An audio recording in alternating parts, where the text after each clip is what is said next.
पिछले 10 साल अन्याय काल, सरहद पर चीन पाकिस्तान कर रहे वार, तमाशा देख रही मोदी सरकार। जो राजौरी और पुंछ इलाके में जो हालात है, एक्टिविटीज़ है, that has been a issue of concern to us. सेना प्रमुख जनरल मनोज पांडे ने 11 जनवरी को प्रेस कॉन्फ्रेंस कर जो बातें कही हैं वो काफी गंभीर हैं। मोदी सरकार में आतंकी हमले बढ़े हैं और चीन भी हमारी जमीन पर कब्जा करता जा रहा है। आर्मी चीफ ने अपनी प्रेस कॉन्फ्रेंस में इन सब बातों का खुलासा कर मोदी सरकार का असली चेहरा दिखा दिया है। चीन अरुणाचल प्रदेश और लद्दाख में हमारी जमीन पर कब्जा कर रहा है। राहुल गांधी सड़क से लेकर संसद तक इस बात को उठाते रहे।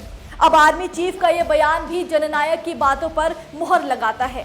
जनरल मनोज पांडे ने कहा कि हम चीन के साथ 2020 जैसी स्थिति चाहते हैं। आर्मी चीफ का ये बयान बताता है कि घुसपैठ के लगभग 4 साल बाद भी चीन भारतीय सैनिकों को लद्दाख में 2000 वर्ग किलोमीटर क्षेत्र तक जाने से रोक रहा है। चीन के बाद अब आते हैं पाकिस्तान पर। जो राजौरी और पुंछ इलाके में जो हालात है, एक्टिविटीज़ है, that has been a issue of concern to us. सेना प्रमुख ने प्रेस कॉन्फ्रेंस में कहा कि कश्मीर के राजौरी पुंछ में आतंकवादी गतिविधियों में बढ़ोतरी देखी गई है और सीमा पार से राजौरी पुंछ सेक्टर में आतंकवादी ढांचे को समर्थन जारी है। आर्मी चीफ के इस स्टेटमेंट से साफ होता है कि सीमा पार से आतंकवाद का खतरा बरकरार है। नोटबंदी या जम्मू कश्मीर राज्य का दर्जा खत्म करके आतंकवाद को खत्म करने का दावा पूरी तरह से गलत साबित हुआ है। 5 अगस्त 2019 के बाद से जम्मू कश्मीर में हुए आतंकवादी हमले में 160 से अधिक जवान मारे गए हैं। प्रधानमंत्री मोदी ने 19 जून 2020 को चीन को क्लीन चिट देते हुए कहा था, ना कोई हमारी सीमा में घुस आया है और ना ही कोई घुसा हुआ है। मोदी ने हमारे शहीद जवानों का अपमान किया है। न वहां कोई हमारी सीमा में घुस आया है, न ही कोई घुसा हुआ है, न ही हमारी कोई पोस्ट किसी दूसरे के कब्जे में है। इस क्लीन चिट की वजह से ही चीन के साथ हुई 18 दौरे की बातचीत के बावजूद 2000 वर्ग किलोमीटर भारतीय क्षेत्र पर चीन का कब्जा बना हुआ है।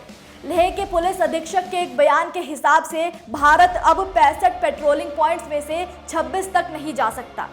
ये वो पेट्रोलिंग पॉइंट्स है जहां भारतीय सेना के जवान 2020 से पहले तक बिना किसी रोक टोक के पेट्रोलिंग किया करते थे।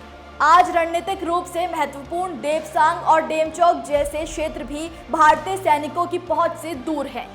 देश की सुरक्षा के प्रति मोदी सरकार का संवेदनहीन रवैया, जिसे वह केवल चुनावी लाभ के चश्मे से देखती है। इससे पहले पूर्व सेना प्रमुख MM नरवणे ने खुलासा किया था कि अग्निपथ योजना से सेना आश्चर्यचकित थी और नौसेना और वायुसेना के लिए ये एक झटके की तरह था। लेकिन इसके बाद भी मोदी सरकार ने अग्निपथ योजना सेना पर थोप दी। सरकार हमेशा चुनावी साल आती है, जवान किसान के नारे मंचों पे लगाते हैं। सरकार जवानों और किसानों के लिए कर क्या रही है? अगर जवानों के लिए अगर कुछ करती तो जवान आज रोड पे तोड़े बैठा होता। वर्तमान और पूर्व आर्मी चीफ के बयान बताते हैं कि मोदी जी सेना, जवान और शहीदों के नाम पर वोट तो मांगते हैं, लेकिन वो देश की सुरक्षा को लेकर गंभीर नहीं है। उनको फर्क नहीं पड़ता, वो बस चुनाव जीतना चाहते हैं।